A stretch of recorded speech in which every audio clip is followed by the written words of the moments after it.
You're listening to TV Tangents, and today we're bringing you just a quick episode about a fun fact that Natalie may or may not know.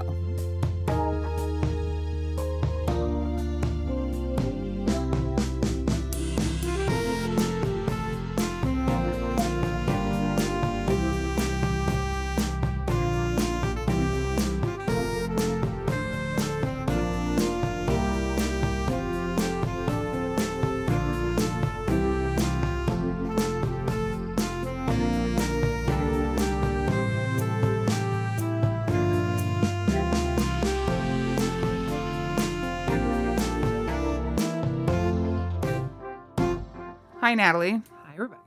I'm going to tell you a fun fact Okay. real quick.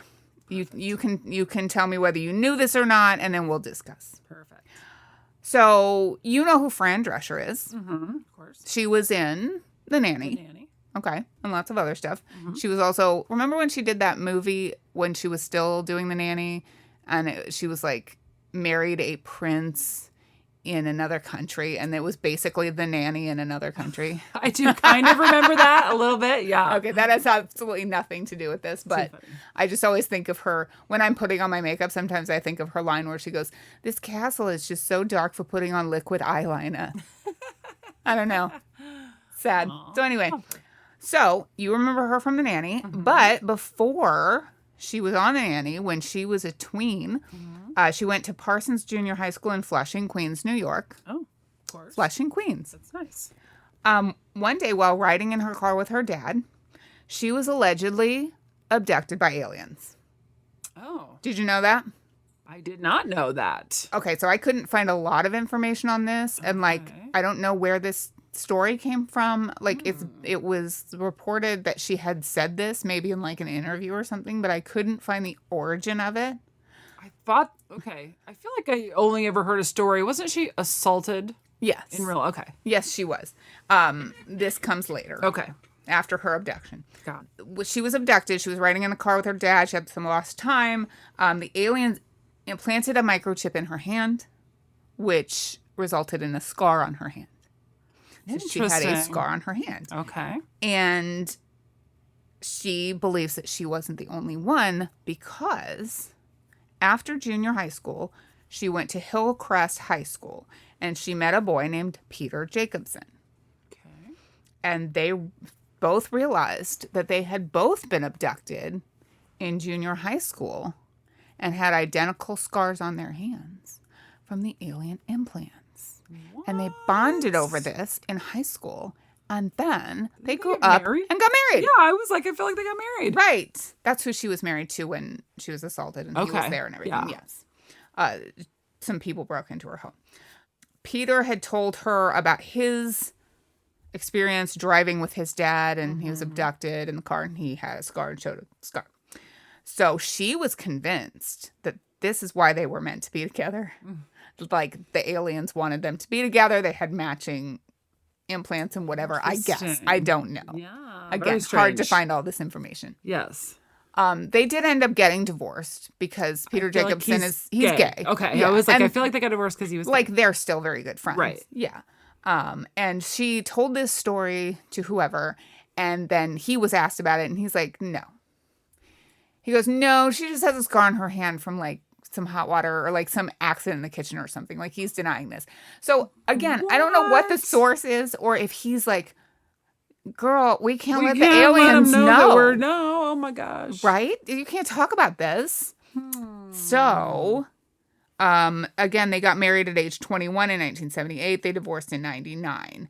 And he just is like, no.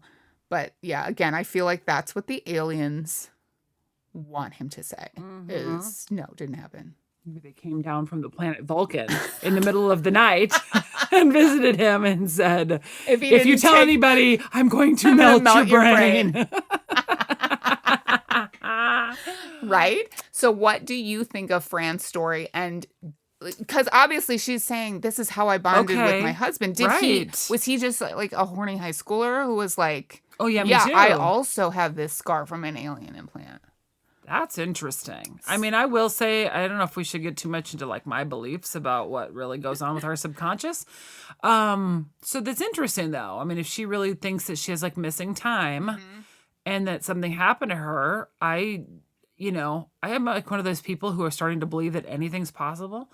So I'm like, I mean, if she's going with it, and I mean, is she like, when's the last time somebody asked her about it? That's the thing. I don't know. I can't find like if there was more than one time that this was said, or if she just said it on the fly. Like, interesting. But also, I don't want to name any names. I want to keep some anonymity. Okay. But someone you and I were talking about earlier when we were in college and used to go hang out at the Perkins restaurant once had missing time and also had a dark spot by her thumb here. And remember, she was, I don't remember if she said, I think we convinced her that she was abducted by aliens and that was it. And then eventually it was gone and we were like, oh, they came back and got it. No, that's what happened is she had another incident where she like fell asleep in her car or something.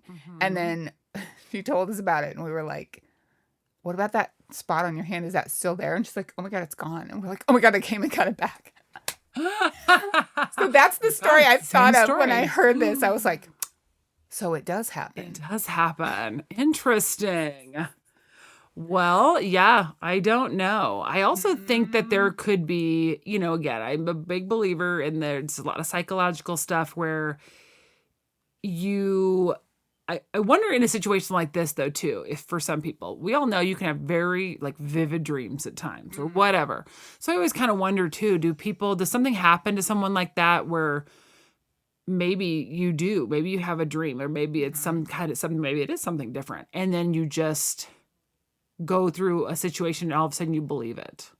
Yeah. And you convince yourself of it and then you don't know what's real. And then not having a source on like kind of when this came out or anything like that also makes me wonder if she did go through a trauma. Yeah.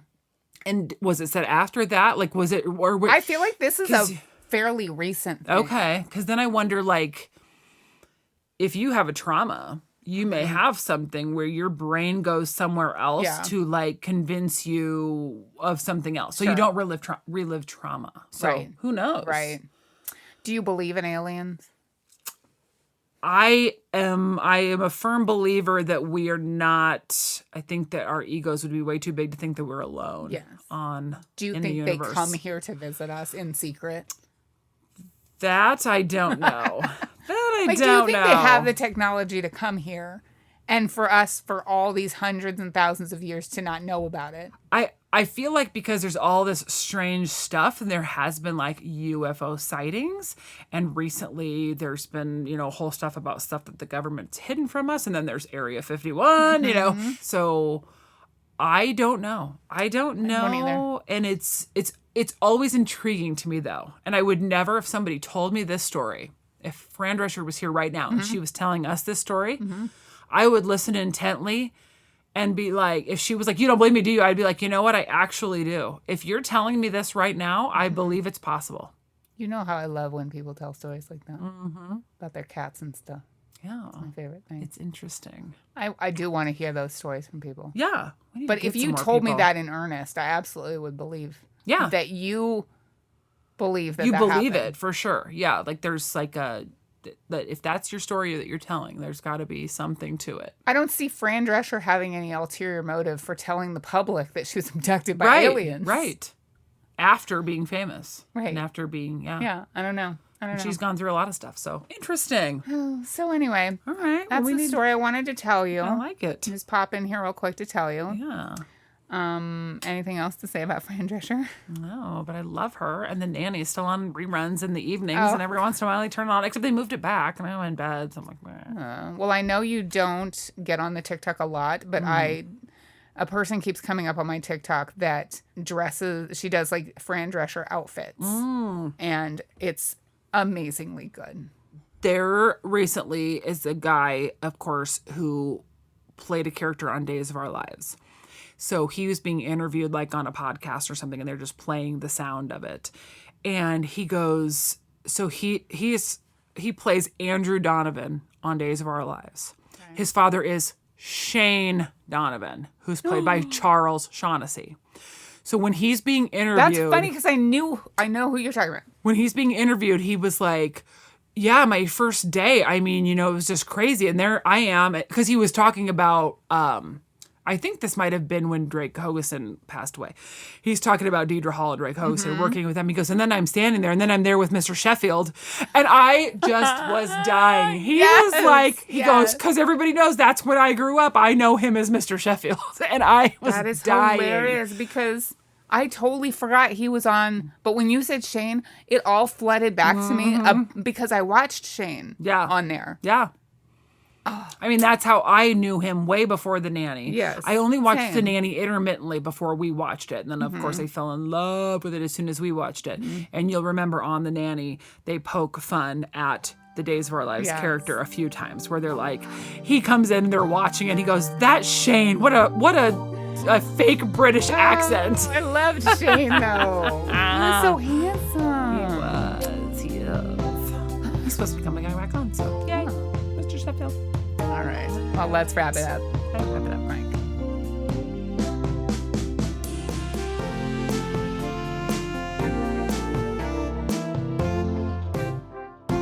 In the TikToks, I just try to find like an interesting fact about an actor, and then I talk about it for a minute, and then that's it. That's it. Perfect. And then people leave comments that are like, you didn't even mention that I was in the military. Because this isn't an True Hollywood story. This is 1 minute. That wasn't a full documentary. I literally told you at the beginning what I was going to talk about. So shut up. Why didn't you say that he was in this movie? Because it's not what we were talking about. We were talking about his job when he was a kid. I literally, like, on one of them, I literally said, I'm going to tell you what he did when he wasn't on your TV. And then they're like, why didn't you mention that he was in this show? Because that was the beginning of the video where I said, I'm going to tell you what he did when he wasn't on your TV screen.